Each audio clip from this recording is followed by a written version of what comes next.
So there are 5 scenarios in which the war could end because Trump is stupid enough to take on what Israel wanted to do, which was destroy Iran, but they've bitten off far more than they can chew. So scenario 1 is Iran destroys the Gulf power infrastructure. I think that's highly likely. And if that happens, then Saudi Arabia, Qatar, Dubai, they all become uninhabitable. And then scenario 2, Iran disables Israel's nukes. I hope that happens, but there's this one. And it scares the shit out of me.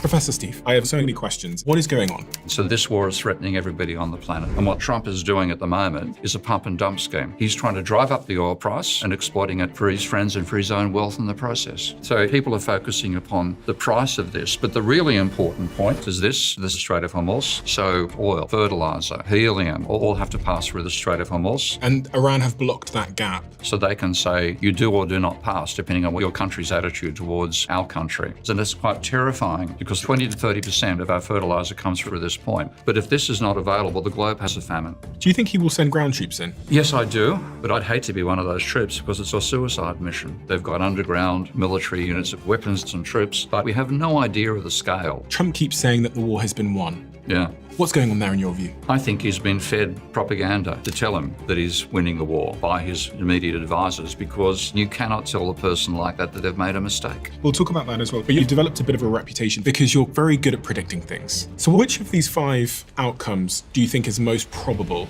to happen? Oh, God. This is super interesting to me. My team give me this report to show me how many of you that watch this show subscribe. And some of you have told us, according to this, that you are unsubscribed from the channel randomly. So favor to ask all of you, please could you check right now if you've hit the subscribe button, if you are a regular viewer of the show and you like what we do here. We're approaching quite a significant landmark on this show in terms of a subscriber number. So if there was one simple free thing that you could do to help us, my team, everyone here, to keep this show free, to keep it improving year over year and week over week, it is just to hit that subscribe button and to double check if you've hit it. Only thing I'll ever ask of you. Do we have a deal? If you do it, I'll tell you what I'll do. I'll make sure every single week, every single month, we fight harder and harder and harder and harder to bring you the guests and conversations that you want to hear.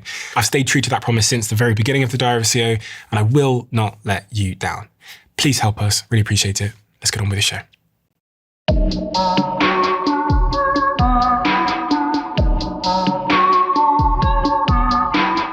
Professor Stephen, who are you? If you had to sort of distill it down to 3 areas of specialism, what would those be? History of economic thought, financial instability, so what causes volatility in the economy, and the dynamics of money. And ironically, that makes me a minority in economics because most economists ignore money completely. It's a strange thing to hear. It's ridiculous, but it's true. We'll talk about that as well today. I really want to focus on what's going on in the world right now because I have so many questions. It's all quite confusing. Extremely. And understanding the layers of motivation that, Trump has, Iran have, Israel have, is it's a difficult jigsaw puzzle to put together. I guess the question that I keep asking myself is what is going on? You can't get away from the fact that we've basically elected a mafia don to president of the United States. You've got a guy who admires the mafia, is running the country. So what we're getting in some ways is a shakedown rather than anything driven by any sense of political necessity. Okay? So that's a crazy element to begin with. And the American deep state, as it's called, has been anti-Iran for 40 or 50 years. Israel has wanted to defeat Iran for that length of time.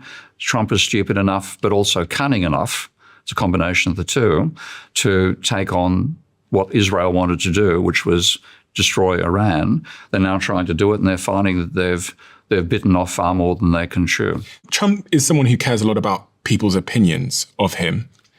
And he must have known that this would be politically unpopular to target Iran at this moment in time. I don't think so. I had a relationship with somebody with narcissistic personality disorder. So that's something over and above what I learned academically when I think about his behaviour. And somebody like that, they want to be the centre of attention at all times.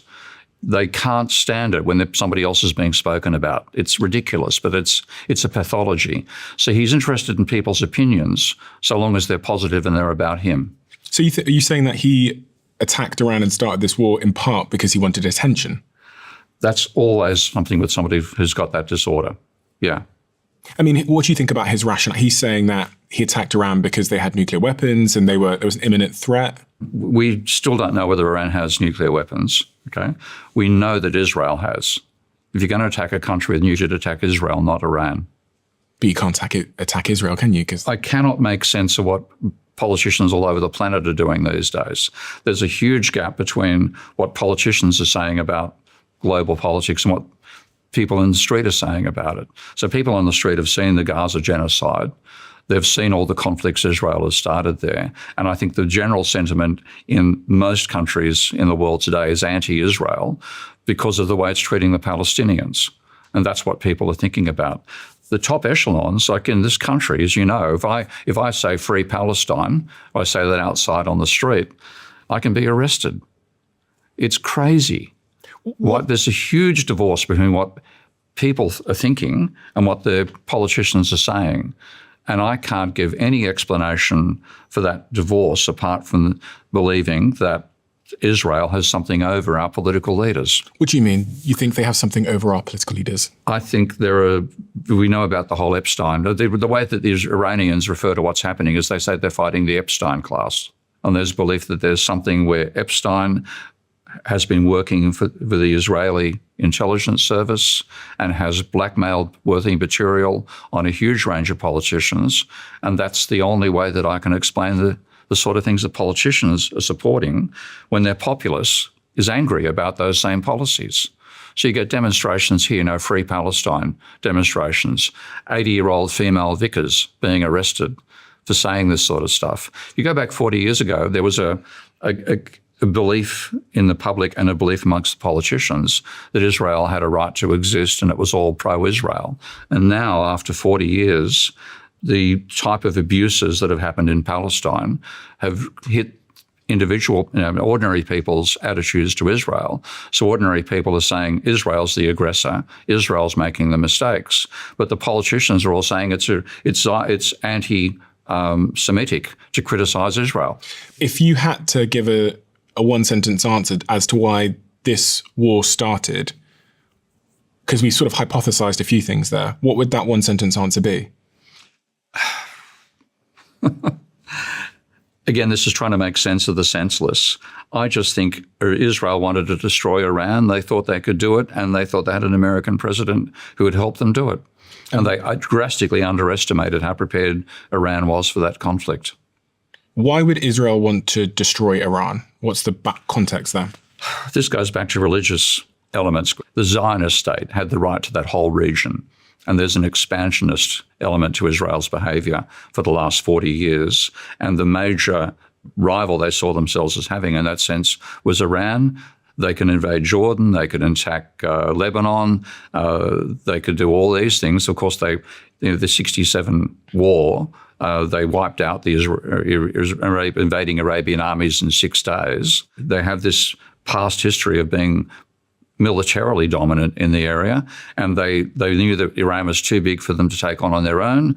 They thought they could get the Americans in there, and I think they drastically underestimated how prepared Iran was for this situation. When you say Iran were prepared for this situation, and it somewhat surprised Israel and the US, what is that preparedness you're speaking about?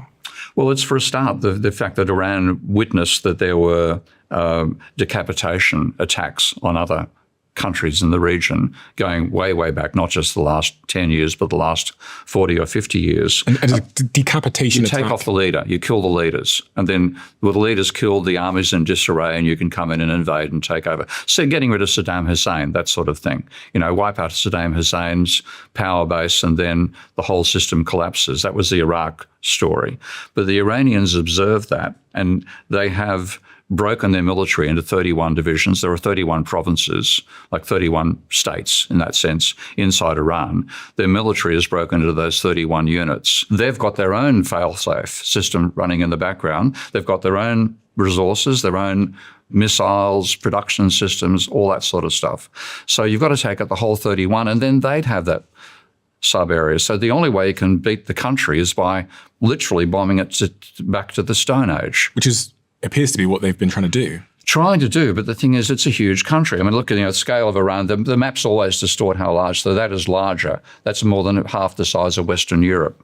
It's got a population of 90 million, about 1/3 or 1/4 of the population of Europe, far more than Iraq. I mean, it looks like it's double the size of the UK or more. Or more than double. I mean, you know one thing about the Mercator projection. No, what's that? Okay, it's that it makes the northern hemispheres twice as large as the southern. And Iran's in the northern hemisphere, but not as far north as England. So the distortion gets amplified the further north you go. So it's bigger than France and Germany and Italy and Spain and possibly Poland in terms of area. And then if you even see, just looking on the map itself, you can see the corrugations there versus what you can see. What's a corrugation? What's representing mountains. Okay. Yeah. There's more mountains inside there. It's a horrendous terrain to fight a war on. I think what Trump is doing at the moment is a pump and dump scheme. He's trying to drive up the oil price, tell friends beforehand that he's about to make an announcement which will cause the price to fall. And he's just oscillating this way up and down and exploiting it for his friends and for his own wealth in the process. Do you actually think that's the case? Yeah, because I do. This must be hurting. Make sense of this stuff. This must be hurting his friends economically because the stock market's going to take a dip if he's not careful. And his friends are all shareholders in different big companies. So, and also when we think about energy. If you know, like one of Keynes's great lines was that there's no point in buying a stock which you think is going to increase in value over time if you think it's going to slump in the immediate future. So he's making an announcement which causes oil markets to panic, so the price goes up. We've given him control of the most powerful country on the planet. He knows if you make an announcement, it moves markets. He has no compunction whatsoever in exploiting that to cause rises and falls in prices and try to exploit them himself and with his friends. I did see that. I've got the data here on the floor showing those graphs. Yeah. I generally looked at that and thought, maybe, but it's also conceivable that Trump is quite a predictable character and he tweets at the same time every day. And it's also, I think me and you both know that before the markets open on a Monday morning, he's going to want to say something really positive. He has a track record of doing that. Yeah. So is it conceivable that they knew he was flying because it was tracked that he was going to be on this plane journey? There's going to be a press gaggle. Yeah. We know he's going to give an interview. I actually think that was quite predictable. If I was a betting man, I would have gone Sunday night or Monday morning, I would have put a bet on oil prices coming down, the stock market going up. Yeah, and for example, one of the things he said most recently, he talked about getting a present from Iran. And then he finally let slip what the present was and was letting 8 ships through the Strait of Hormuz. Oh, is he now? Those 8 ships were not American. They were other allies. I think what he's thinking is that's going to mean the oil market gets calmed down. That means the price is going to fall. So I can then do another pump and dump. Let's explain the Strait of Hormuz. Oh, God. Yeah, as if we had to explain it for 16-year-olds. Because there's been lots of coverage on it. And I think some people have kind of skipped past the importance of the region. Yeah. What is the Strait of Hormuz and why does it matter? Well, it's the choke point in the Persian Gulf. To get through, you've got like 21 kilometres. So that's an incredibly narrow gap for ships to pass through. And that means that all the countries that pump not just oil, but fertiliser, helium, all these critical elements for the production system all have to pass through this point. And obviously that's well within reach of any weapons from Iran. So they can say you do or do not pass, depending on whether we approve or don't approve of your country's attitude towards our country. You said fertilizer? Yeah.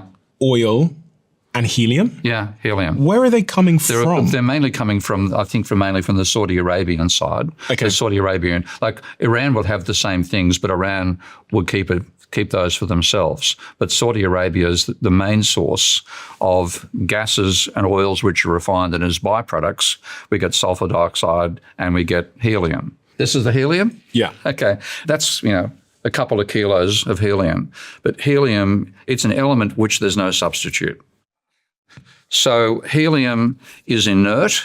What does that mean? It means it doesn't interact with other chemicals. You want to give it a try? I've never done it. I don't think there's any in here. Oh, what a pity. Okay, I would have done to give it a try. You got any real helium? Oh, bloody hell. Helium balloon. Okay. Does it change your voice? I don't know. Has my voice changed? A bit. I'll give my voice a try. Okay. Okay. I've never done this before, but I've heard it at parties. Okay. Now, I think my voice has changed somewhat from a... The fact you can do it. Oh, my God. That is a riot. Okay. Where is helium coming from? It's coming from a gas field. So about 30% of the world's helium comes from a gas field which spans both Saudi Arabia and Iran. If you don't trap helium physically somehow, it goes to outer space. That's the ultimate destination of the stuff. So it's trapped in the same things that trap oil. And then when you drill for oil, you also get helium coming out. And then helium is absolutely critical for the semiconductor industry. It didn't matter 100 years ago. And semiconductors are important for what? Everything. I mean, you take the semiconductors out of that, you've got a brick. Okay? The processors, the CPUs, the memory chips, they're all made. Helium is an essential element to make them. For our iPhones, our tablets, our devices? Everything electronic. If you need semiconductors, you need helium. So if you cut off 30% of the world's helium supply, you cut off the capacity to produce 30% of the world's semiconductors. And Iran have blocked that gap. And that means that we've suddenly lost 30% of the world's helium. I've got a quote from March 2026 from leading helium expert Phil Kornbluch. He said, we're looking at a minimum 2 to 3 months shutdown of helium production with up to 6 months before supply gets back to normal. And he explained you can't stockpile helium because it leaks through containers. Yep. So once supply is cut off, semiconductor production will stop entirely. South Korea gets 65% of its helium from Qatar in that region and makes 2/3 of the world's memory chips. Their government has launched an emergency investigation into the shortage. Nobody's talking about this. I know. And this is one reason it's quite terrifying about the scale of what we're going through. Because people are just thinking oil's going to be more expensive. That's the sort of mindset we have. But in fact, critical elements of the production system are being terminated by this conflict. You can't produce chips anymore. And you can't produce these chips either because the fertilizer's disappearing. So you're holding a potato in your hand. Yeah. How are potato chips going to be impacted by the war? Because of fertilizer. If we don't have the fertilizer, we can't grow the potatoes. And it's not just potatoes, it's a whole range of crops. We eat food, okay? We eat this green stuff. It actually starts as brown stuff because the fertilizer is an essential part of growing all the food we eat. And the fertilizer is produced by a process called the Haber-Bosch process, which takes petroleum and nitrogen and fixes them in such a way that you can put this on the field and your plants will grow courtesy of the fertilizer. If we didn't have fertilizer at all, guess how many billion people the planet could actually support? I don't know. Between 1 and 2. And fertilizer comes from this region? Again, 20 to 30% of our fertilizer comes through that region. Through the Strait of Hormuz? Through the Strait of Hormuz. Where's it coming from? It's coming again from the same gas field that's producing the helium, produces a side effect of fertilizer, and you need I'm not a chemist, okay, so I can get these things wrong. But you need sulfuric acid as well as part of these production processes. 20% of the world's fertilizer, helium, sulfuric acid all pass through that strait. And if you take them away, then you can't make microchips, which is what Korea is suffering from. You can't make fertilizer, which everybody will suffer from. If we lost 20% of the world's fertilizer, we'd lose roughly 20% of the world's food. And it causes a global famine. We've never had this experience before. We've had localized famines. Countries like India have had famines in parts of Africa and so on. But if this is not available, the globe has a famine. And what's the last tanker you've got down there? There's one more on the floor. Oh my God. Okay. Hey, that's pretty good. It was accidental, but that's petroleum, okay? A petroleum tank, obviously empty, 20 litres. So that's oil? That's oil. Oil, okay. And so if that's what we're losing right now, and people are focusing upon the price of this, but the really important point, and I can bring up one of my own charts here, is the role of energy in production. Because if we don't have energy, we can't produce goods and services. And the link is incredibly tight. This is looking at change in energy and change in gross world product over the last 40 years. I'll throw this graph on the screen for people that are watching. So what you've got here is the annual percentage change in gross world product and the annual percentage change in gross energy consumption. And they're virtually lockstep and they're the same magnitude. So when energy goes up, GDP goes up. And when energy goes down, GDP goes down. Now we're losing 20% of the world's liquefied natural gas, a substantial proportion of it's oil as well. We could see a 5 or 10% fall in energy. We will certainly see a 5 or 10% fall in gross world product. So explain that to me. So where is the oil in this region? Oh, it's everywhere. Okay. I mean, this is one of the accidents of history, that the oil is, a large part is concentrated here and a large part over here and a bit in Russia. So over here, for people that can't see, you're pointing at Iran, Saudi Arabia, Iraq, and then there's a lot in the United States, and there's a lot in Texas, Russia. and you've got some in Russia as well. And there was a small amount, like the North Sea had a substantial amount of oil as well at one stage. And the type of oil in this region, I hear, is quite important. It's oil, there's no such thing as a homogeneous product. What does homogeneous mean? Everything is the same everywhere. If you don't get it here, you can substitute from something over here.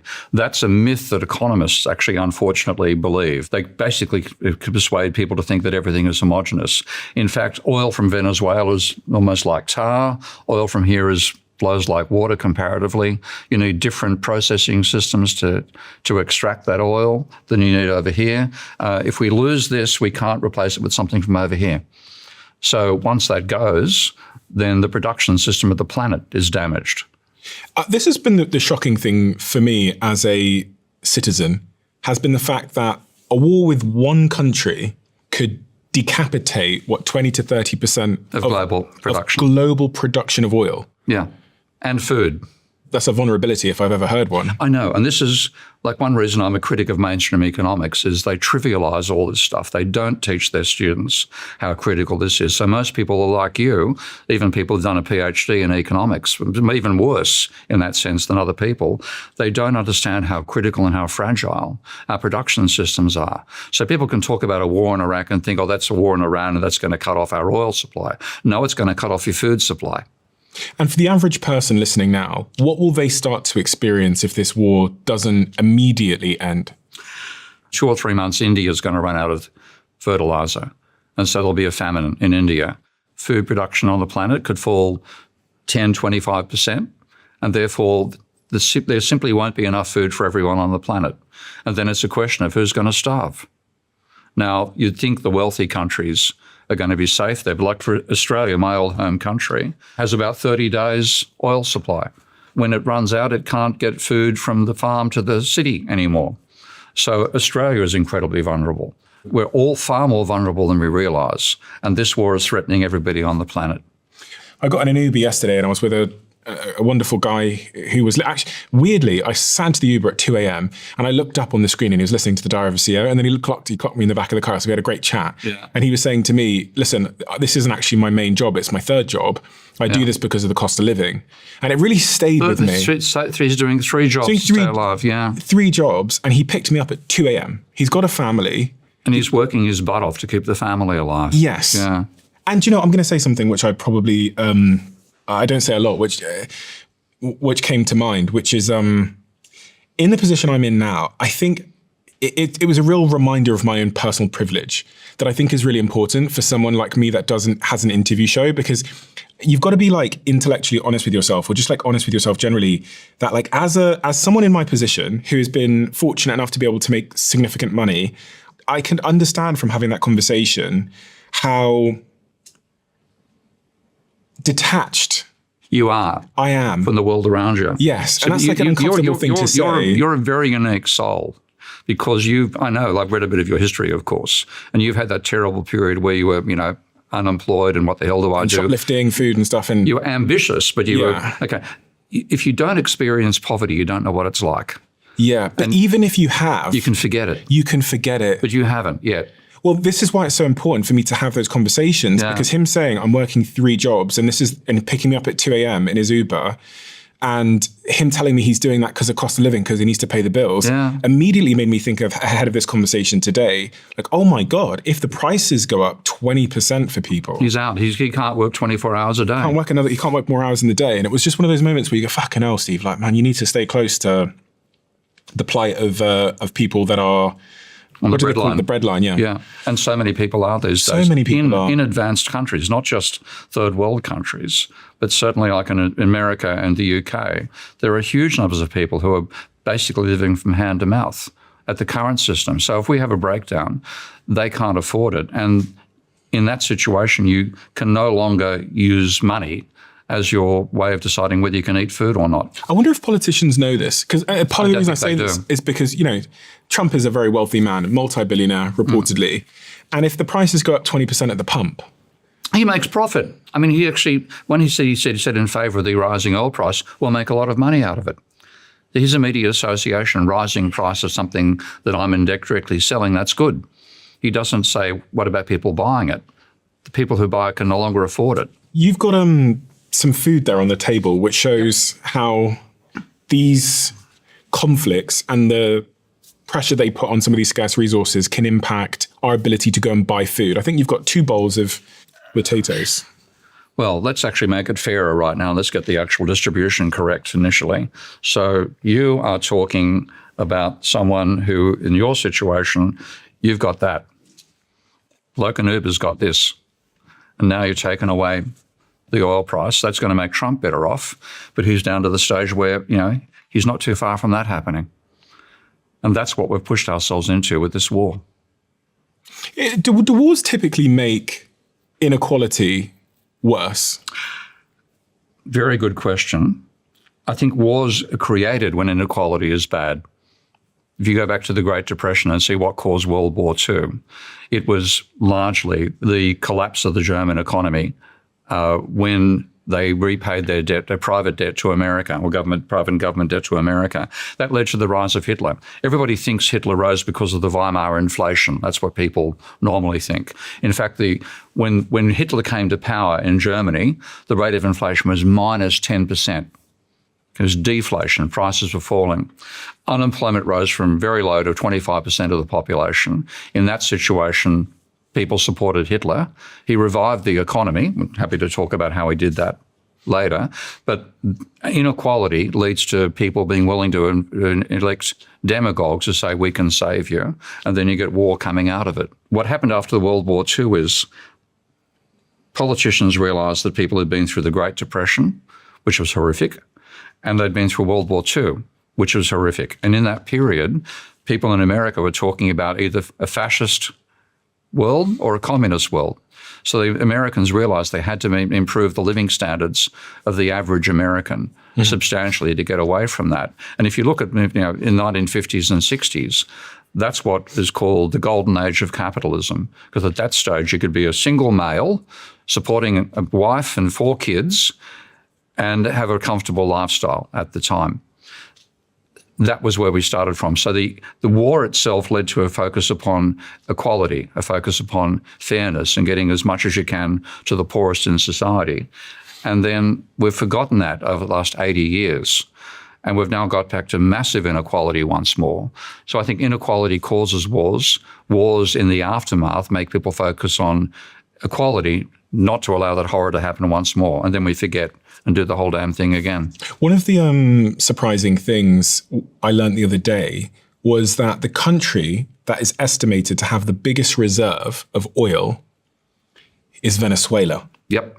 The third country on this list that is estimated to have the biggest reserve of oil is Iran. Yeah, yeah. Now, it doesn't take a genius. Funnily enough, 2 countries have added, yeah. The second country being America? Well, it says Saudi Arabia. Saudi Arabia, okay, well, that's already an American vassal. Yeah, that's already they're basically partners with America already. And funnily enough, the fourth one is Canada. And if you're listening a lot to Trump's rhetoric, he said he was going to take Canada and make it the 51st state or something. Yeah. So it doesn't feel to me to be a coincidence that the countries that the US are invading and decapitating their leaders are the country that have the biggest oil supplies. Yeah. And Trump has already said, immediately, he said, after taking out Maduro in Venezuela, pulling him out of his bed with his wife and flying him back to the US, he already said the oil's on the way back to America. Yeah. One might assume that much of the motivation here with Iran is when they were in negotiations with them, maybe they weren't playing ball with the oil. Maybe they were threatening something with the oil. And maybe it's such an economic risk. Or maybe most of Trump's friends, if he has them, are oil executives, and they can see the benefit for them in controlling global oil. And the one part they can't control is Iran. But I mean, it's backfired pretty horrifically. I think one of the great sayings in humanity is, it's looked like a good idea at the time. Then you do it, and you realize you underestimated your opponent. You don't realize how difficult it is. Like you mentioned, you're talking about how being wealthy can make you dissociate from the problems that ordinary people have. It can also make you dissociate from reality in general. You don't realize how difficult it is to do something you want to have done. So all these oil executives and people that Trump socializes with could have thought, take out Iran, America dominates the global oil thing, we're all going to be rich. Okay? But they don't realize that Iran's been aware of this possibility for 40 years, and they're prepared. They're far better prepared than the Americans and the Israelis thought. So you've got 5 scenarios laid out on these cards in front of you here that you think could happen next. I'm going to ask you to explain to me what the 5 scenarios are, and then tell me which one you think is most likely to occur. So scenario 1, which is the one that I think I think Israel wants this one. Iran is destroyed. Okay? If that happens, we're all gone. Because to destroy Iran, you're going to have to use nuclear weapons. Okay? You can't destroy it without obliterating it as nuclear weapons can do.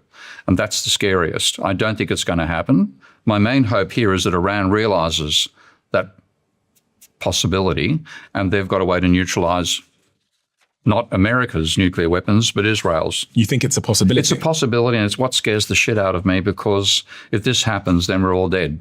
Obviously, a nuclear bomb doesn't just blow up an individual target. Everything within reach gets exploded into the atmosphere. That's what led people to realize that you couldn't have a nuclear war back in the days when we had mutually assured destruction as the policy. If you attack a country, then you will also die. But can't they use narrow nuclear weapons? Is that not a thing? Well, smaller nuclear weapons? Well, again, if the country is smaller, you're talking about destroying Europe. The weapons you'd need to make sure you got every last potential element of Iran neutralized, you're talking about bombing something which is, virtually the size of Western Europe. The amount of weapons you've got to drop to do that. And you've got to, if you don't get it right, then they're going to come at you with what they've got left. The world has dropped nuclear weapons before and people survived. Other neighboring countries survived. Only twice, and only small weapons. The weapons we're talking about in Hiroshima and Nagasaki, they're about equivalent to 20,000 tons of TNT. We're now talking of weapons that are 20 million tons of TNT, the biggest nuclear weapons. And if you wanted to hit a country the size of Iran and know you've neutralized it, so you destroy the whole thing, you're talking hundreds of those weapons.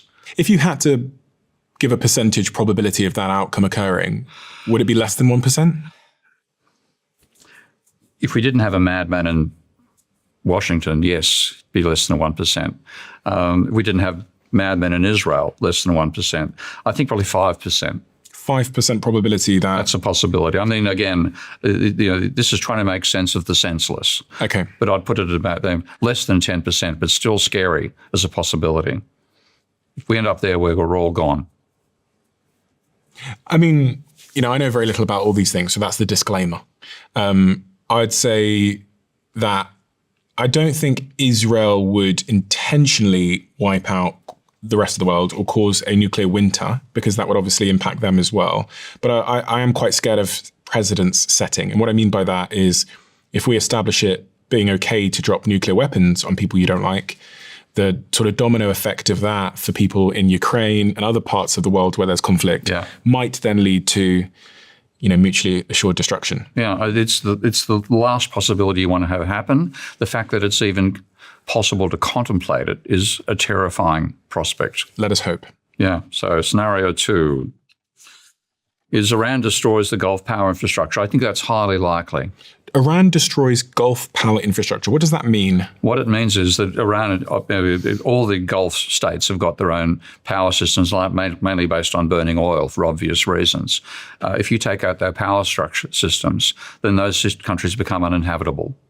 Is that what's happening already? Because I know Iran have attacked a few sort of power facilities in the region. There have been a couple. There was one attack on a Saudi Arabian power systems, and that took out 2 of the 14 units that are critical for creating liquefied natural gas. And apparently it'll take 5 years to rebuild them. And there are only 5 companies on the planet that can actually do that rebuilding. 1/4 of the world's liquefied natural gas comes through the Strait of Hormuz. 1/10 of that has been destroyed. It's like 2.5% of the world's energy supply is gone for the next 5 years until those are rebuilt. If Iran destroys the Gulf power infrastructure, then Saudi Arabia, Qatar, Dubai, they all become uninhabitable.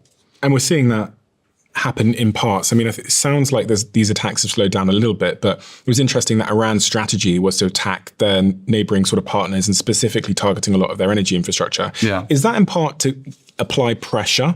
Yeah. If I attack Dubai, the leaders of Dubai are going to call Trump and say, listen, cut this out. Oh, yeah. I mean, the pressure coming back from the Arabian states on America, I imagine, is quite immense right now, saying don't do it. It's quite possible Israel could do it. Like attack Iran, and then Iran does a retribution attack. Trump, if you would have seen his tweet this morning, I think he's put it off to April the 6th before he says he starts attacking power infrastructure. If he attacks power infrastructure in Iran, Iran has said we will attack power infrastructure in the Gulf states. So we've got till, 8 days. I think he's bluffing. I hope he's bluffing. But if he does do the attack, then Iran will respond by destroying either an equivalent component of the Gulf states or the whole infrastructure. I don't think people quite realize how costly it is for regions like Dubai when Iran attack them. I was looking at some of the data. Yeah. And according to current estimates and historical risk assessments by Dubai officials, they lose $1 million per minute, which is 60 million per hour, or 1.4 billion a day when there's an unplanned emergency shutdown just of their airport. Their airports, let alone their power systems. Yeah. As we probably saw on the news, Iran had flown, it seemed like a couple of drones into Dubai's airport, which meant that it had to shut down. Yeah. If they're losing $1 billion a day because that airport is closed, I think it's the biggest airport in the world. It is economic pressure for Dubai, which will then trickle down to Trump and sort of force his hand. Yeah. So they've got a clear incentive to cause chaos. Yeah. And that's partly what Iran is saying. It's like a game of bluff. You don't want to do this bluff. If that bluff happens, then the Saudi Arabian Peninsula becomes uninhabitable. And therefore, if people are forced out of there, and most of the residents in those countries are not Saudis, they're third world workers from India and Pakistan and the Philippines and so on. They're being paid lousy wages to work on all these systems. If they leave because the power's not there to support them anymore, if they try to leave, then we lose the entire energy contribution that region makes to the global economy. And we're screwed. And that figure I cited includes not just lost airport revenue, but then the immediate impact on airlines, cargo logistics, and the missed opportunity cost of thousands of high-value business travelers attending the region. Yeah. Dubai's GDP is roughly 30% dependent on the aviation and tourism sectors. Yeah. So when the airport closes, it impacts tourism, hospitality, real estate investing, global supply chains, and everything. So it's quite remarkable, specifically with Dubai. Yeah. Because Dubai, I think Dubai is a lovely place. I've been multiple times. I love going there. But it felt really safe.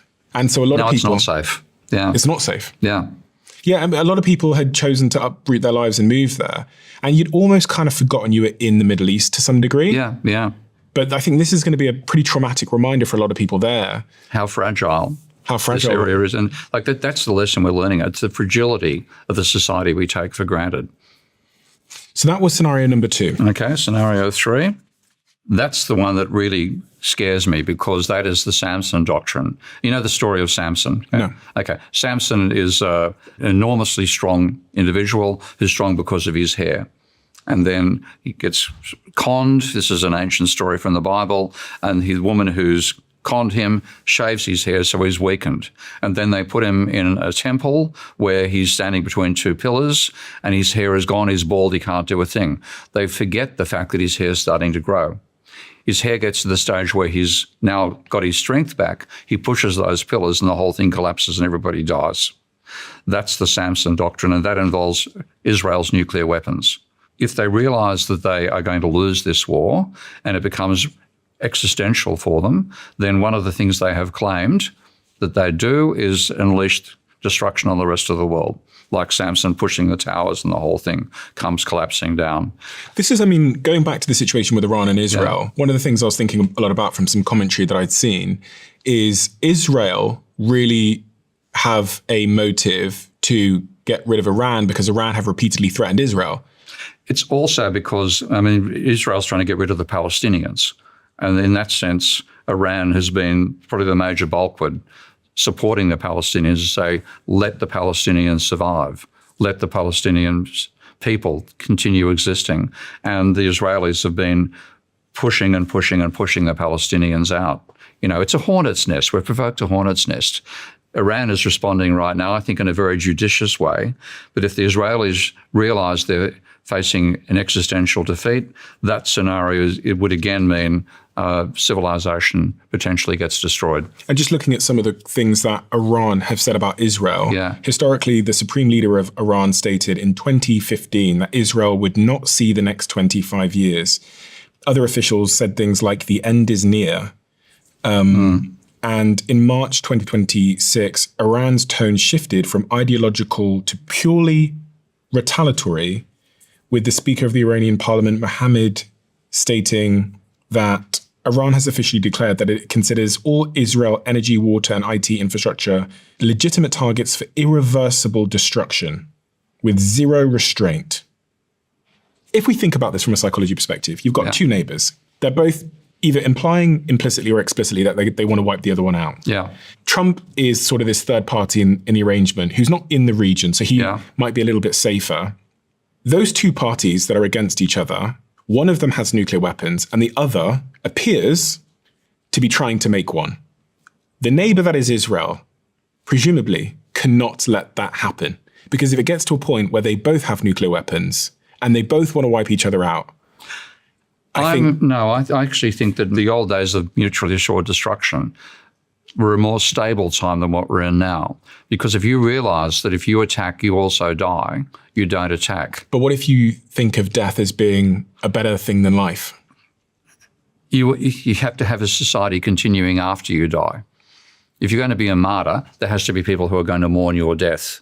If you believe being a martyr means everybody else also dies and you don't do it. So do you think if Iran had nuclear weapons, it would be a safer world? I think it'd be safer because it would tell the Israelis, stop attacking your neighbours.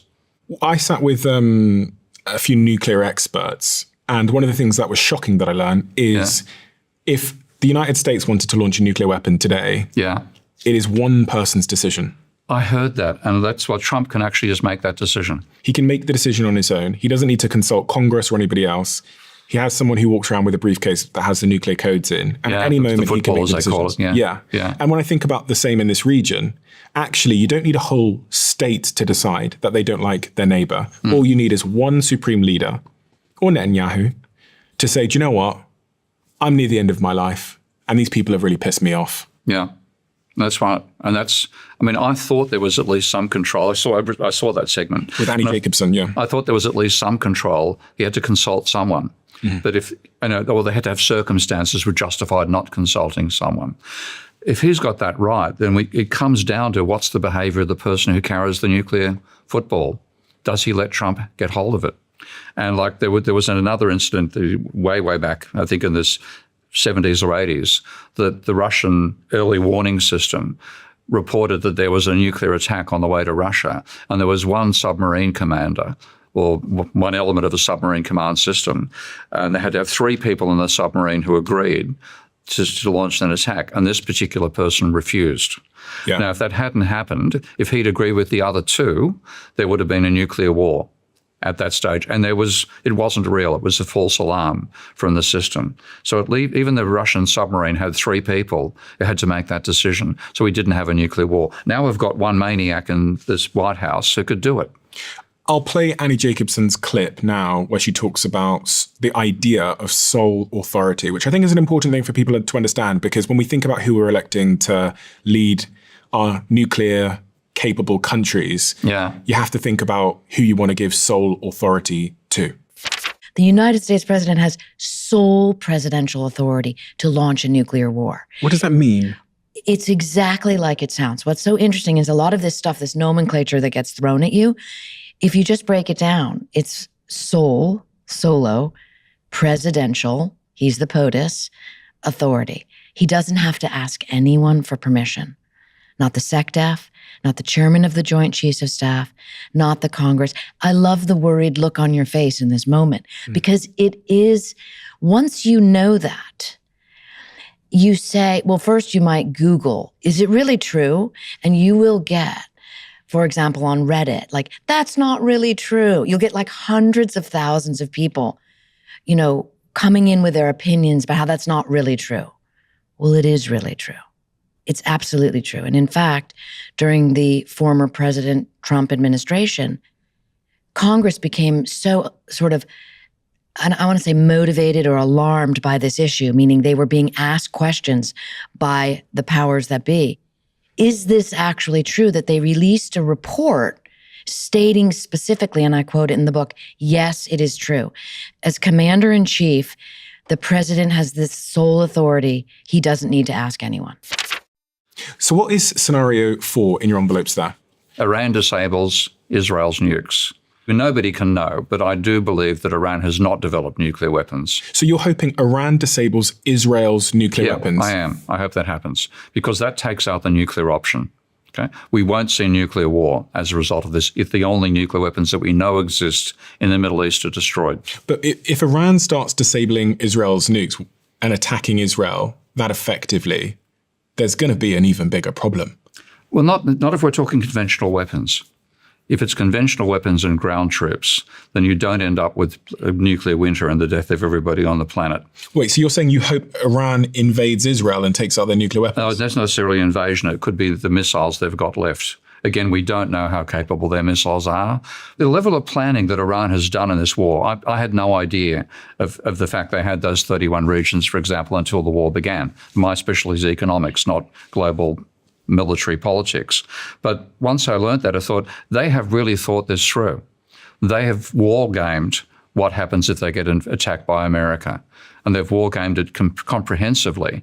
Now, I hope they've also war-gamed if we start defeating Israel and Israel realizes they're going to be wiped out, then the possibility for the Samson Doctrine comes in. We have to disable that before it happens. How could they possibly, they don't have a functioning military left in any sort of typical sense. In Iran? They don't have ships left. They don't have planes left. They don't have ships, they don't have planes, but they have got missiles.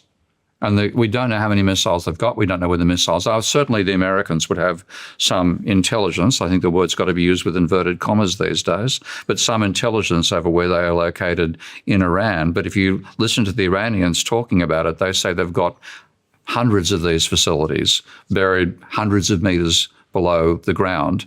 If the weapons they've developed, the advanced rocketry they've developed, they can evade Israel's Iron Dome. Maybe they can also get into and destroy Israel's launch capabilities. And if that happens, I think that'd be the best possible outcome, because we have a rogue state in the Middle East which has nuclear weapons, which will neither admit that it has or won't sign it. They're not part of the Nuclear Non-Proliferation Treaty. They won't sign that treaty. We should never have allowed that to happen. And if Iran gets rid of them, I think the world's a safer place. Israel are just going to make more nuclear weapons. They have the resources. You need a hell of a lot of technology and a hell of a lot of intelligent people to do that. If you've already lost the war. How could Israel lose the war? You've got a population of 90 million in Iran and a population of less than 10 million in Israel. But it's a sort of technological gulf. It's not as big as we thought it was. We're only realizing now the level of technology that Iran has. I mean, the things which Iran are doing in this war so far have surprised everybody who hasn't got the background of intelligence to tell them what's going on. It's an educated, sophisticated culture, far more so than the caricature we've got from the West has been about it in the past. So they don't have nearly the same level of resources and technology and I would say maybe sort of sophisticated, advanced systems from a war perspective that Israel do. We think. We don't know. We're assuming again. Even the intelligence services, even their planes and their missiles and their defense systems are profoundly more advanced than Iran's. If that was the case, we wouldn't be having this conversation. It's 3 weeks after the war began, or 4 weeks, The original belief that Trump has would be over in one day. That's proved false.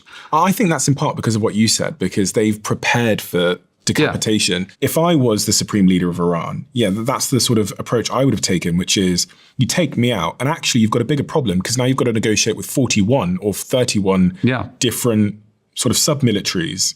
And that's an impossible task. Yeah. And the Iranians were aware of that. And they've got a huge army. They can conscript far more people than Israel has. It's, to me, if it gets down to a conventional military, then it's possible that Israel could lose that as well. On March 21, Trump threatened to obliterate Iran's power plants if they did not fully reopen the Strait of Hormuz within 48 hours. He then came out and said that he was pausing that because Iran were negotiating. And he says he thinks he's negotiating with the right person. As of yesterday, Trump has announced a 10-day pause until April 6th on destroying energy plants, claiming that indirect talks are going very well and that Iran is begging to make a deal, according to The Guardian. So what's going on there in your view? I think he's gaming the markets. I really think he's using it to cause the oil market price to go up and down and gaming it either side. And somebody in his circle, people are making a fortune playing You really the ups think and that's downs. the case? Yeah, I do. I mean, because there's lots of ways to make money that don't involve crashing the global economy, losing the midterms. yeah, you'd think of that. You've got ethics, you've got empathy, you've got morals. Trump has none of those things. Do you not think it's just again, if we look at Trump's pattern of behavior over time, even with the tariffs, the same pattern of behavior occurred there where he would come out and say, every leader is calling me, they can't stop calling me, they all want to make a deal, I'm going to do a tariff on you 10%. Wait, no, I'm not, pause, call me. Yeah. It's the same pattern of behavior. It's make a manipulating threat, the system. Yeah. you then blackmail the person to try and negotiate with you. Yeah. When they don't, you hit them with the thing hard. And eventually, in the end of the day, you don't really do any of the stuff you threaten to do because you've sort of manipulated a person into getting your way. It's the same pattern of behavior. We're going to smash you if you don't call me. Yeah. They do or don't call. He announces to the world that they called. Yeah. They're begging. Look, it says here, they're begging me for a deal. I'm going to give them 10 more days. To me, it sounds like he's trying to build his golden bridge to get the fuck out of there. What he's imagining is he's dealing with somebody like himself in Iran. Okay? He's projecting how he would react to these things. He's obviously projecting his own behavior onto the system.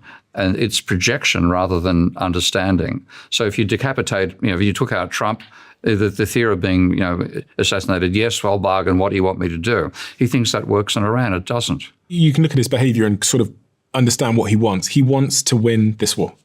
And he wants to win the war and get out of there because that's what he's been saying. We've won every day. We've won.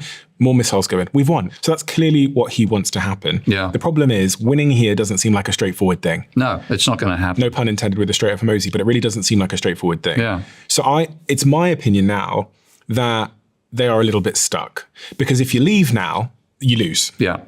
Iran start firing at Israel. Israel don't stop even though you tell them to. Yeah. They start firing at each other. The whole thing blows up. Or they keep the Strait of Hormuz closed. Oil prices go up. It looks terrible, terrible, terrible for Trump. He might find himself in a Bush situation where his legacy, and I think that's such an important word for a man that can't be elected for a third term, his legacy is tarnished in the same way that Bush's legacy was tarnished by going to war in the Middle East. I think his greatest fear, Trump's greatest fear, you'd think back through all of these moments over the last couple of years where he talks about the Nobel Prize. I think he's trying to put himself on the Mount Rushmore of presidents in history's mind. And I think how this situation plays out now, the sole thing he's thinking about is his legacy. And right now, being stuck in a war and contemplating putting ground troops in is arguably the worst thing for one's legacy. Americans dead. Yeah, and lots of Americans dead. These wars are like, you think about Vietnam, these wars are never really won. No, well, America hasn't won a war since World War II. And even World War II was won by the Russians more so than the Americans. So we have this picture of America as being this, invincible military power, but it lost in Vietnam, it lost in Iraq, it lost in Afghanistan. America's failed in all of these. This is another American failure, but on a scale far beyond what happened in Afghanistan and Vietnam. Do you think he will send ground troops in? Yes, I do. And like I've seen people talking about where the troops might land, and the only part of they can land is right towards this edge here with Pakistan, where they might land between 2,000 and 10,000 troops. I'd hate to be one of those troops because it's a suicide mission. Again, with those 31 provinces, the separated military commands they've got, the weapons they've got hidden underground, the troops themselves who, if you know that there are Americans landing and you're an Iranian and a soldier, you are going to attack them like nobody's business and not be afraid of your own death because you do think if you get martyred, it's the remaining people that you're defending. There will be people who recognize you as a martyr. It's horrific. If you had to give a sort of percentage probability of them putting ground troops in? I'd say more than 50%. We're going to find out in the next couple of weeks. Much of the reason most people haven't posted content or built their personal brand is because it's hard and it's time consuming and we're all very, very busy. And if you've never posted something before, there's so many factors in your psychology that stop you wanting to post. What people will think of you. Am I doing this right? Is the thing I'm saying absolutely stupid? All of these result in paralysis, which means you don't post and your feed goes bare. I'm an investor in a company called Stan Store, which you've probably heard me talk about. And what they've been building is this new tool called Stanley that uses AI, looks at your feed, looks at your tone of voice, looks at your history, looks at your best performing posts and tells you what you should post, makes those posts for you. You can also just use it for inspiration. And sometimes what we need when we're thinking about doing a post for our social media channels is inspiration. Building an audience has fundamentally changed my life, and I think it could change yours too. So I'm inviting you to give this new tool a shot and let me know what you think. All you have to do is search coach.stan.store now to get started.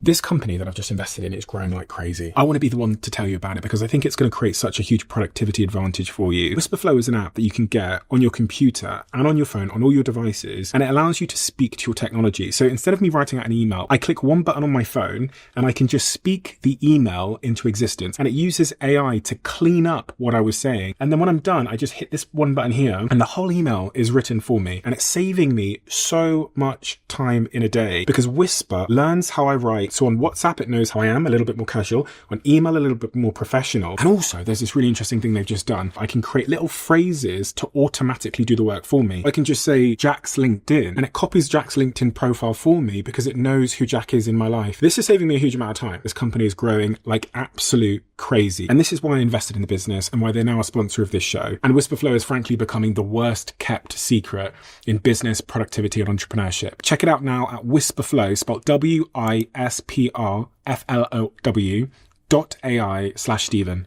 It will be a game changer for you. What is the best case scenario? The Americans have to realize they've lost. They've not going to negotiate the terms of reparation. And what Iran has proposed, when you look at Iran's terms, they're extremely reasonable. They're saying America leaves the whole region. America no longer comes back in this region. No military bases, no agreements. This becomes Iranian protectorate. That becomes an Arabian empire, or not Arabian, Iranian empire, because they're not Arabs, they're Persians. So this becomes like a Muslim part of the world. That's, you can actually take the whole region out to here. It's all Muslim. And what's been happening, and this is part of the weird religious elements here, you've got the Sunni sect and the Shiite sect, which is a bit like the Protestants versus the Catholics. Go back 500 years, and what we're seeing here is like the 100 Years' War that occurred in Europe back in the days when it was Protestant versus Catholic was a serious thing. So we're seeing a religious war being fought here, and the Sunni majority, about 90% of Muslims are Sunni, they have focused on their rivalry with the Shiites. And so what they've done is they've sided with this mob to enable the United States. The states to side. So they've sided with the Christians to strengthen their own Muslim sect, which is the Sunni sect, against the Shiite sect, which is Iran is predominantly Shiite. Now, what's happening here is, as soon as the war started, America, the reason the Arabs agreed to bases here, military bases, is they thought it would protect them from Iran. As soon as the war starts, those bases are obliterated, the Americans leave, and they realize that hasn't worked at all. So the deal the Sunnis made to side with the Christians has proved to be an extremely bad deal. You're going to have change in who rules these countries to enable it to happen. But I think the persuasive case coming out of this within the Muslim areas is Muslims stick together, don't cooperate with the Christians. Don't cooperate with the United States. And I think that's what's going to happen. You think that's going to happen? I hope so, because that at least gives us something which is relatively stable. This becomes a region that is Muslim dominated. When you're saying this, you mean the Middle East? I mean, the whole Middle East, Saudi Arabia, Iran, Iraq, Pakistan as well, because it's a Muslim country, Afghanistan. This region becomes Muslim dominated. Shiites and Sunnis start to, I mean, the whole idea of Catholics fighting Protestants, that's completely dissipated. There's no level in the West anymore of large-scale military-type animosity between Catholics and Protestants. That's what's happening over here. the conflicts, those religious conflicts within the Christians disappeared, largely speaking. They're still happening within the Muslim religion. This could persuade them that that's got to end. So we've got one more scenario, scenario 5. Iran develops nuclear weapons. I'd rather 4 happen than 5. Which of these 5 outcomes do you think is most probable to happen? I think the most likely outcome is Iran disables Israel's nuclear weapons, because Iran has been so prepared for this conflict in a way that America has not, in a way that Israel was not. I hope they're also prepared for the eventuality of having to neutralize Israel's nuclear weapons. You think the highest probability is Iran disabling Israel's nukes? Yeah. I hope I'm right. I mean, if Iran gets destroyed, then this leads not to Iran developing nuclear weapons, but every potential rival for America on the planet developing nuclear weapons. We go into a nuclear war-dominated world.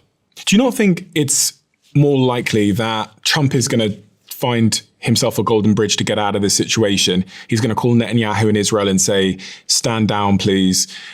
I'm going to announce that we've won this war. I'm going to announce that we've done a deal. It's all over.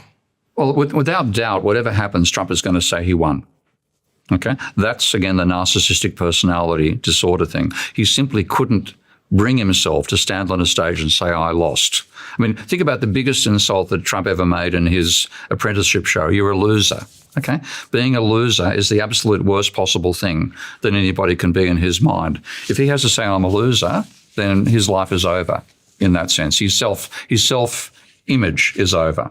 So whatever deal comes out, he's going to say he won. For the average person that's listening now, when they hear all this conflict going on in the world, from an economic perspective, is there anything they can be doing to protect themselves against some of these downstream consequences? Well, I think one thing is we've now got to the stage where you can buy your own solar systems for your house.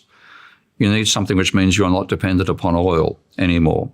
I think we've trivialized the dangers of climate change for the last half century. We've done very little about it to reverse it. This is telling people that if you're reliant upon oil, you've got a fragile existence. Even if it costs you more to build solar, you've got to build solar as your own alternative energy system. Because without energy, there's no civilization. And that's what we're learning the hard way from this conflict. So I think individual responses is going to be get some way to have your own power source. And for most people, that means having solar. One man that has done a lot for both solar and sustainable energy is Elon Musk. He has. He's also helped get bloody Trump elected. So I think you've got to score that against him as well. But yeah, his work on solar and power and rocketry, I've absolutely admired that. And I see that as a critical positive contribution. But getting Trump elected, he played a major role in that. He should learn from that mistake and get the fuck out of politics. He has backed off politics now, which is... I think he's realised how poisonous it is. Yeah. Yeah, it sounds like he's realised you can't really change the beast. No. He tried. Yeah. He should stick with the area where he's mature, which is what he does with energy systems and what he does with rocketry. He's really, I mean, in terms of legacy, he's tainted his legacy by getting involved in politics. Go back to engineering. So you say that you think people should invest in solar for their homes to get their own energy sources so that they're a little bit insulated from these sort of macroeconomics. Yep. Is there anything else they should be thinking about? You know, the average person, the cost of living crisis, what happens next? What should they be doing now? The thing that I'm most worried about this is the impact upon food. I'm the last person to talk about growing your own food. I've never done it. I've got brown thumbs, not green ones. But I think if you can have any way to produce your own food, you've got a bit of insulation against what's happening at the global level. The lesson that comes out of this is self-sufficiency. If we don't have self-sufficiency, then these sorts of global chaotic things can destroy you completely with you having no recompense. If you have some degree of self-sufficiency, you can survive. And how does one create self-sufficiency? Growing your own food is quite expensive and slow, isn't it? Yeah, extremely. So how does one develop self-sufficiency in these sort of economic climates? Is it saving money or is it... I think it's having your own physical resources close to you that enable you to... Money doesn't matter if you can't buy the product in the first instance. The product doesn't exist anymore. So one thing that happened during World War II is a large amount of food was grown in the UK by people turning their gardens into market gardens. I've heard you make a few predictions about the future of the economic markets. You know, you're famous for predicting 2008 and the financial crash that occurred then. I've heard you saying that you think because of AI, there's going to be another financial crash around the corner within 1 or 2 years. Yeah. What's happening with AI is a classic economic boom and bust cycle, overlaid on the fact that AI can also eliminate a huge amount of employment, which we've never seen that possibility in the past on that scale. But a common pattern in capitalism is that some new technology will be developed, like railways, for example. Some people see the potential profitability of railways. Everybody pours in creating railways. You get too many railways built. 90% of the companies that create the railways go bust, but then we all have these rail systems that we benefit from afterwards. So that's the classic pattern. Joseph Schumpeter was the person who best described that Austrian economist from the early 20th century. So he said, you'll get the banks will finance a new investment area. That investment produces a new technology, which causes a boom while you're building the technology. But when the technology comes online, it undercuts existing businesses and causes a slump. So that boom and slump cycle, and AI is a natural example of that. And what you get is massive overinvestment in the first instance, because everybody who invests in AI has the ambition of being the only AI provider on the planet. Therefore, you get too many companies investing. There's too much money going into it. That's what causes a boom. But then when the technology comes online, because it undercuts existing technologies, you have a slump.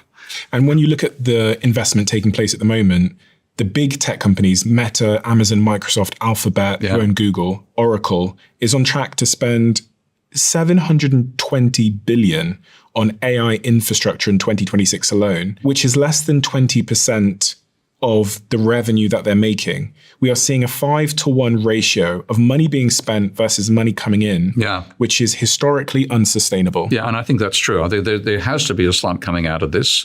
And in a sense, that's part of the natural cyclical behavior of capitalism. Because if you want to make a profit, you've got to bring in technology that undercuts everybody you're currently rivals with. So the railways are a classic example there. You know, you had to get around by carriage instead. You undermine the carriage companies by bringing in the railways. But the ultimate benefit, society benefits, because now you've got the railways for transportation. So that's the same sort of thing that AI is doing this time around. But companies, 90% of those companies are going to fail. I mean, this is kind of what we're seeing already. So the failure rate of AI-specific startups has hit 90% in 2026. Wow, that's luck. Yeah, you predicted that one correctly. Significantly higher than the 70% average for general technology. Roughly 95% of enterprise AI pilots fail to move into production when they incur massive costs. The other thing I think a lot about is a lot of startups now are raising a lot of money at crazy, crazy valuations. I can think of one particular startup I know. They're making like a couple of $1 million a year. They've raised at $1 billion valuation. Wow, yeah. And because they've got the word AI on them. And the thing is, because everyone's such in a frenzy at the moment about AI, they're probably going to raise it at a $2 billion valuation 6 months from now. Yeah. When you think about what's going on there, someone somewhere is putting their money in. And they're going to lose it all. And when everybody starts losing all their money very, very quickly, you see this contraction where everybody realizes that their paper gains, the gains they thought they had on paper because a valuation went up, have just evaporated. And when you see that, you have to quickly count your pennies and get frugal. And pull back in again. Lay people off and so on and so forth. So I actually do personally believe that we're probably within 24 months of a pretty severe contraction. And that won't just impact these tech oligarchs, it'll impact all of us in different ways. Yeah, it's a boom and bust cycle. I mean, the only thing which we've experienced in our own lives, which is similar, would be the telecommunications bubble and then the internet bubble between 1990 and 2001, 2002. We don't get bubbles in the internet anymore because that's now a stable technology in that sense. But it wasn't a big one. This is much bigger. What do we do? As entrepreneurs, as team members in companies, what do we do at this moment if what you're saying is correct, that there will be a boom and bust? A boom and bust. Which I think every smart person that I've spoken to agrees that there will be a bust soon. Yeah. Their timelines vary. Yeah. But what does one do right now in March, April 2026 to prepare for this? Well, you put money aside if you can. You buy other assets you think are going to survive the boom and bust cycle. Like what? That's the trouble. I mean, gold's been driven up. Gold's now been driven down. People are buying Bitcoin, but Bitcoin is collapsing as well. In some ways, you can't it's like saying, what do I do during an earthquake to not fall over? In terms of insulating yourself, I really can't see a way of insulating yourself from the downturn. But I'm not as worried about that as long-term consequences of AI, because this is the first technology which implies you can actually virtually eliminate labour as necessary for reducing output, because you can use AI rather than clerks. You can use, I know this is a long way from being feasible, but robots could replace process workers. And then suddenly something which employs 70% of the global population is no longer necessary. And then what do you do in that situation? What I've seen, which I respect, coming out of the tech bros in America, is they're talking in terms of a universal basic income. You think a universal basic income is a good idea? And I do. We should probably explain what that is. Yeah. Well, it's the state provides everybody with enough money to stay alive. That's the basic idea. Rather than having to work for a living, at the minimum, you get paid an amount of money that means you can buy the goods and services that are necessary to stay alive. You don't necessarily prosper, but you get enough to survive. And so that's the idea of UBI. Now, at the moment, to survive, you've got to have a job. And like that guy you mentioned is working at three jobs right now. If he got a UBI, he wouldn't have to work at those 3 jobs. He might work at 1, or he might actually consider his own business possibilities in that situation. So I think universal basic income is a necessity given what robotics and AI can do to employment. Every time I've tried to improve something in my life, like my businesses, my health, my relationships, I've noticed that the biggest shifts have come from being better informed. And when it comes to our health, most of us know very, very little. So when our team was approached about partnering with Function Health, it felt very much aligned. Their team has developed a way of giving you a full 360-degree view of your health, many of the things that are going on in your body in the form of different tests. You do one blood draw, and it gives you access to over 160 lab results. Hormones, heart health, inflammation, stress, toxins, the whole picture. I use it and so have many of my team members. You sign up and you schedule your tests, and once you're done, you get a little report like the one I have here.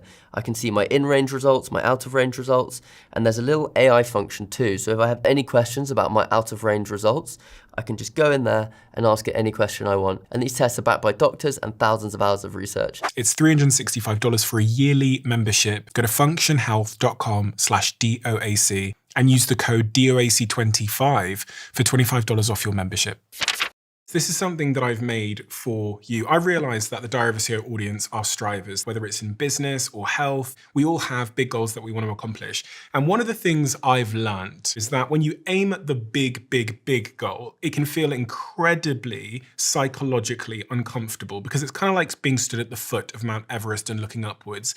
The way to accomplish your goals is by breaking them down into tiny, small steps. And we call this in our team the 1%. And actually, this philosophy is highly responsible for much of our success here. So what we've done so that you at home can accomplish any big goal that you have is we've made these 1% diaries, and we released these last year and they all sold out. So I asked my team over and over again to bring the diaries back, but also to introduce some new colors and to make some minor tweaks to the diary. So now we have a better range for you. So if you have a big goal in mind and you need a framework and a process and some motivation, then I highly recommend you get one of these diaries before they all sell out once again. And you can get yours at thediary.com. And if you want the link is in the description below.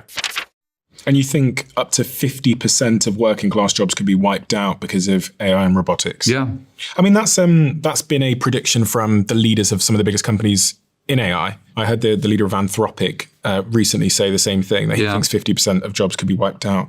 I think the shocking thing that we've talked a lot about on the show is just, there's been other sort of economic or industrial revolutions in the past that have caused for job displacement. Yeah.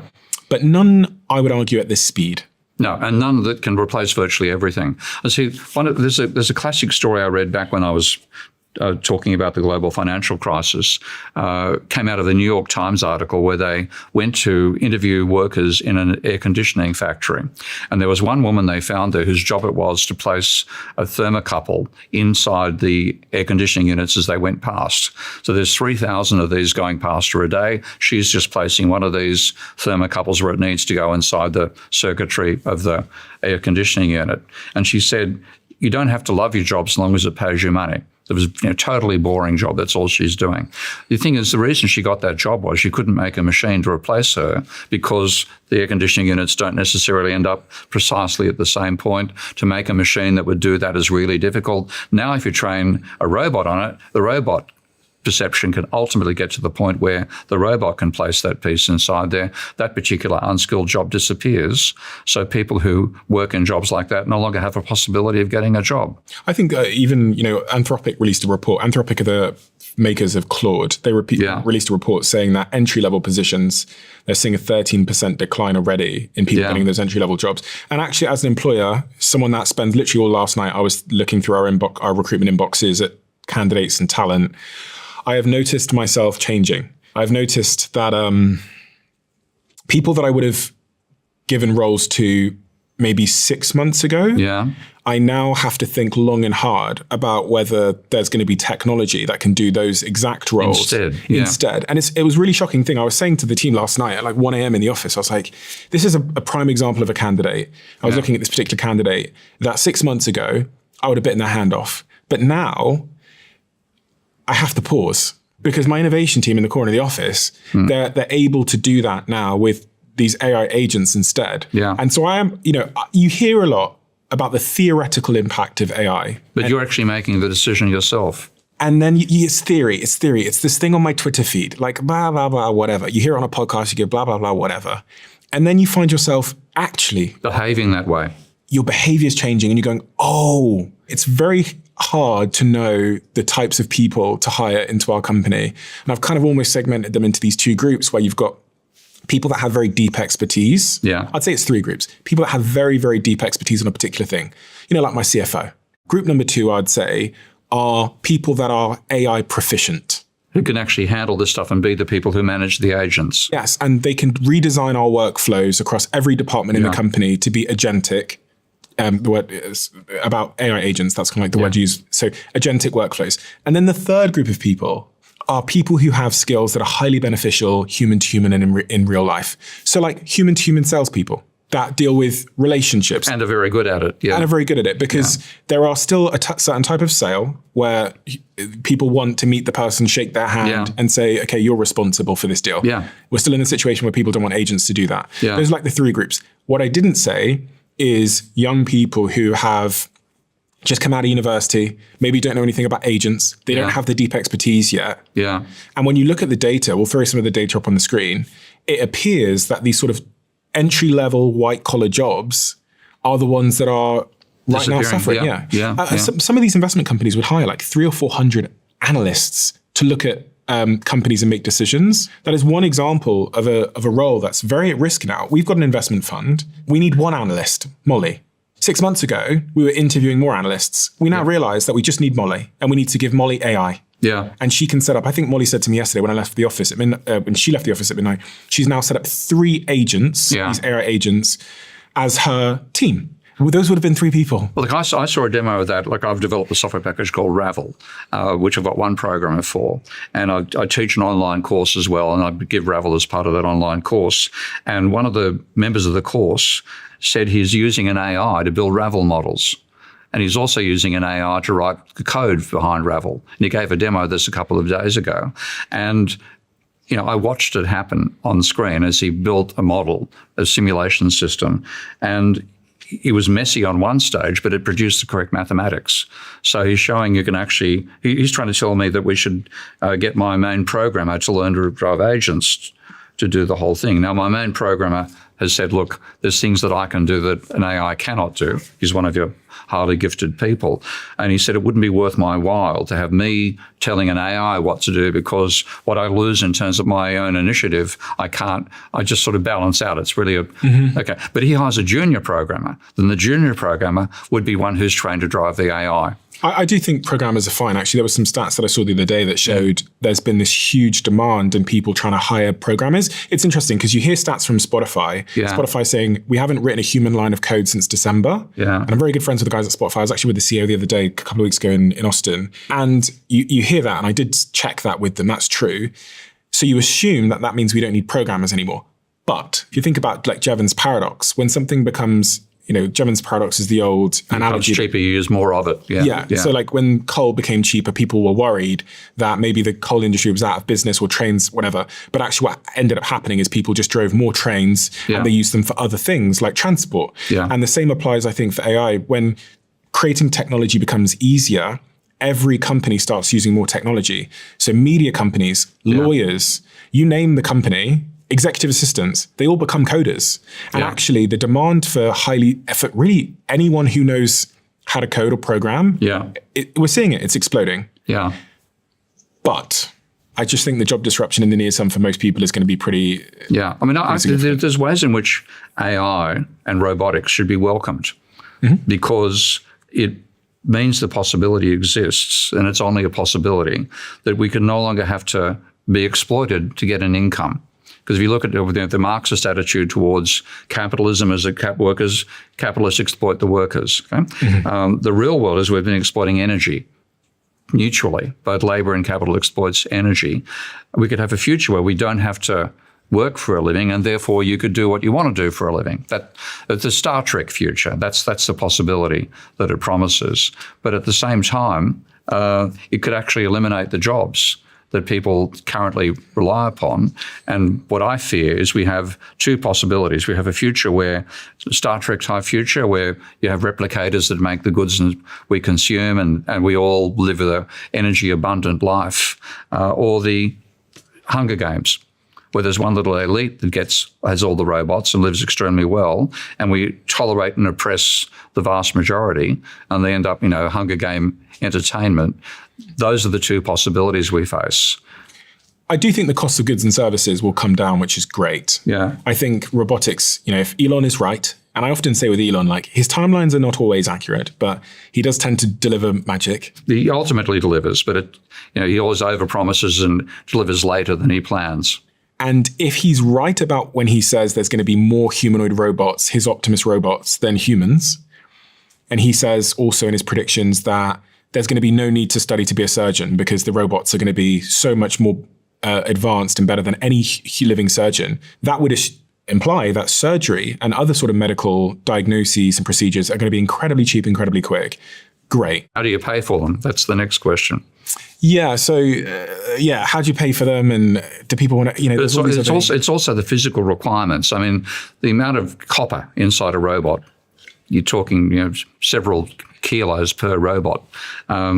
Do we have enough to produce 8 billion of them? And maybe, surgeons do much more than just operate. Yeah. There's a human element to the medical profession, which I think is sometimes unappreciated. Like I don't know if I'm quite ready to go talk to a robot about my health yet. Maybe I'll adjust. I wanted to come back to something you actually said earlier. You talked about Bitcoin briefly. Yeah. I've heard you say that you think Bitcoin's going to zero. Yeah. Okay, this is worrying. I think I have some Bitcoin. You're an economist. Yeah. You're saying that Bitcoin is going to zero. Why? Ultimately because of its reliance upon energy. I mean, you know Max Kaiser and Stacey Herbert. Have you met them at all? No. They were sort of the original proselytizers for Bitcoin, and they're now living in, I think, El Salvador, which has adopted Bitcoin as a form of currency.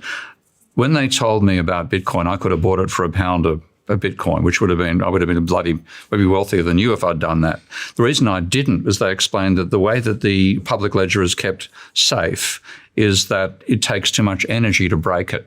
So each transaction requires 10 minutes of computer processing time globally, by the looks of it, to actually create an extra Bitcoin. And that means it's too expensive for somebody to try to break the ledger. That means it's got a huge requirement for energy use. And I believe, knowing what I know from climate scientists, that at some point we're going to realize we're using far too much energy on the planet. We've got to cut the energy consumption. And the two easiest things to cut out to reduce energy consumption are cryptocurrencies and international travel. But aren't you saying that, nuclear energy is becoming vogue again? And they're talking a lot, about... It's the amount of time it takes to build that stuff. I mean, China's building nuclear power stations at a hell of a rate and much, much cheaper, more cheaply than America is doing. Solar's become a big topic of conversation. Yeah, again, there's a guy called Simon Maichow, whom I recommend you get in touch with as well. And Simon is an engineer who claims that we simply don't have the physical minerals necessary to support a completely solar and wind-based energy system. He's got people who criticize his analysis, definitely, but we still are using far more physical resources than we're aware of at the moment on the planet, and the availability of various critical elements that we need for the system we have right now, it's much less abundant than we would like it to be. So a lot of these things about, robotics taking over, do we have the minerals for it? Solar power, do we have the minerals? The answer is not yes, okay? Sometimes the answer is no. Other times it's dubious. But I think that energy requirement alone is a problem. You're saying that we're going to have to cut back on our energy consumption. Yeah. But I mean, the direction of travel has been we've been able to produce more and more and more and more energy, and we're dumping it into the environment. The problem about the use of energy is it's happening on a planet. Okay, can the biosphere cope with the waste that we dump into it as a result of using that energy? And that is something which economists are completely stupid on.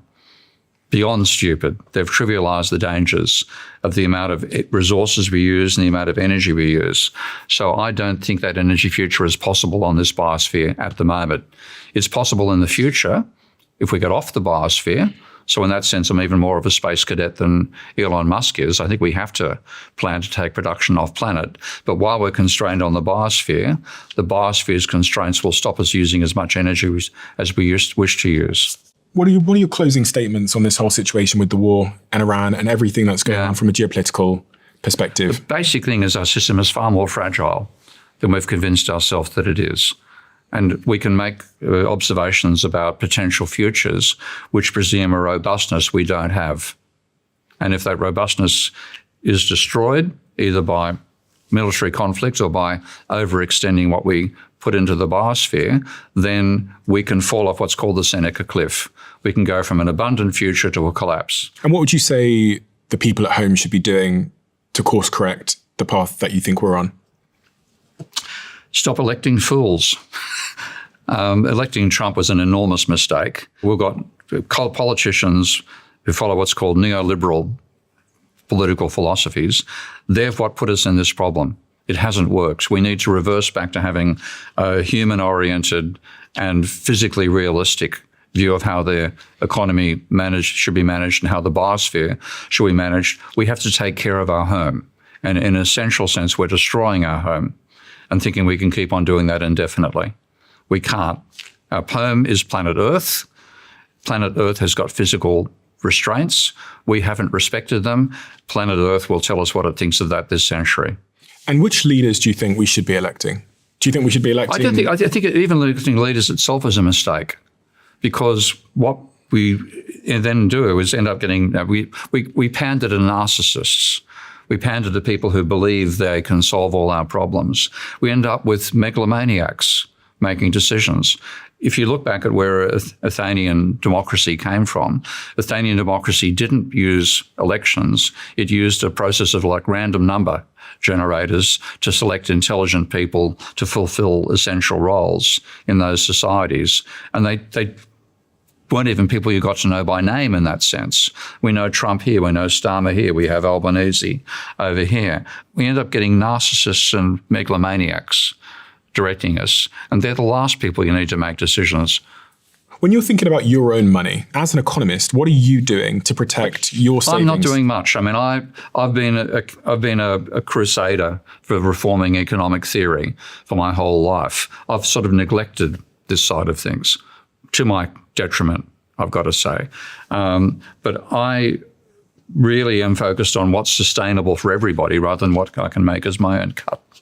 And I don't think we've got a sustainable economy at the moment. We have a philosophy of economics which leads to breakdowns.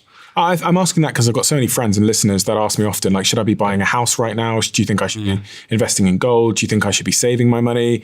Should I be, investing in technology companies? Yeah. And I'm wondering if you had a perspective for them. Not on that. No, look, I've really left that area alone. I'm actually looking at the overall system and saying, how do we make the system sustainable so that people can live within it? And what we've got is an unsustainable system. And you're asking me, how do people survive within an unsustainable system? The answer is they don't. We always think we can do something at the individual level to cope with what's happening in the system around us. That only works if the system around us is stable. What is a better system then? I think what China has done is in a better direction. They have a collective focus as well as an individual focus. What's their system called? It's called communist. So you think communism is better than capitalism? I think a system which reflects the need for a cohesive society as well as individual gain is needed. And the system in China is closer to that than the system in America. In China, listen, I don't know a ton about this, but they have a leader who stays in power and that's the potential weakness. And suppresses the people's decision-making, entrepreneurialism. Equally, you've got a system to get into the Communist Party. You've got to have you've got to be educated to get in, and you have to perform to some extent in the region in which you begin your role. But you're not saying you think the West should adopt communism, are you? No, I'm saying the West should adopt a system which reflects the need for a cohesive society. Is that socialism? Socialism is closer to it. I mean, the words are all tainted. Okay, if you go back, you know, do you eat Cadbury's chocolate? I try not to. You have, haven't you? Okay, Cadbury's was a socialist enterprise. Okay, it was formed as a belief we have to want to give the workers the best possible situation while also selling a profitable product. Mondragon in Spain is another cooperative started by a Catholic priest. Of all things, we tend to be very binary in the West. We say you either have competition or you have cooperation. Okay? We need to be more like the East in the sense of the idea of yin and yang. You have to have both. Okay, cooperation and competition. And so that for you is the closest thing is socialism. The closest is socialism, and what China has done that better than Russia. So you go back to the USSR, They were disastrous in terms of product development. China's been extremely successful on that front. They've learned from the mistakes of being too centralized and too top-down in Russia to have both the top-down and the bottom-up dynamic going on. What's wrong with capitalism? And capitalism is what the UK and the US have adopted as their sort of economic model. It's seeing competition absolutely ruling and ignoring cooperation. Now, the successful society combines both. You have cooperation, you also have competition. And we've pushed it far too far in the competitive end and not enough in the cooperative. And what comes out of that as well is this competitive tends to be short-term focused. What can I make a profit out of in the time that the money that I've borrowed I'm going to be able to make more of a profit than the interest I'm paying on the money I've created. And if the longer it takes to get the repayment, the less likely you are to make the investment. So what you get is a focus upon short term with just a market system. Whereas with the long term, you say, what's going to last for 100 years? And what that means is you build the infrastructure for the long term while you allow competition to occur in the short term. It's getting the balance right. We've got the balance extremely wrong. Professor Steve, thank you. Thank you. I highly recommend people go check out your YouTube channel where you make videos all the time about what's going on in the world. You give your opinion on economic issues, political issues, the Iran war. So if people are listening and they want to learn more from Professor Steve, then look down below and you should see his YouTube channel linked next to our name, because we're going to try and collaborate on this post. And I'll put the link to your channel in the description below for anyone that wants to check you out and subscribe. It's so fascinating, especially the stuff around the raw materials coming out the Strait of Hormuz, because I really had no idea. It's quite staggering to me that we're so dependent on one region of the world. And I think from watching your videos over the last couple of weeks, it's really made me understand the unintended consequences of war generally, but specifically this war in Iran. So thank you for turning the lights on for me. I really, really appreciate this. And I hope we can meet again soon and have a conversation. And hopefully, this all resolves itself in a way that's good for everybody. I hope so. I'm having my 73rd birthday tomorrow. I hope I have our 74th as well, but I think there's a question mark over that now. Well, I did hear it was your birthday tomorrow. And I think the team have gotten you a little something. Okay. I'm embarrassed. Oh my God. Happy birthday to Steve. My God, thank you. Happy birthday to you. Holy hell. I'm listening. Thank you. Should I blow the candles out? Yes, you should. Okay, you get a wish. You blew them all out, so you get a wish. Well, I wish for peace in the Middle East. Okay, That's probably the main thing to say about right now. That is a gorgeous cake, I have to say. It's a marvellous cake, yeah. That's marking our own homework, but it's a really nice cake. This better be eaten by the crew, because I'm not going to eat all this myself, okay? Anybody get out a knife and start slicing up? My God. Thank you so much. We're done. Thank you. YouTube have this new crazy algorithm where they know exactly what video you would like to watch next based on AI and all of your viewing behavior. And the algorithm says that this video is the perfect video for you. It's different for everybody looking right now. Check this video out. I bet you might love it.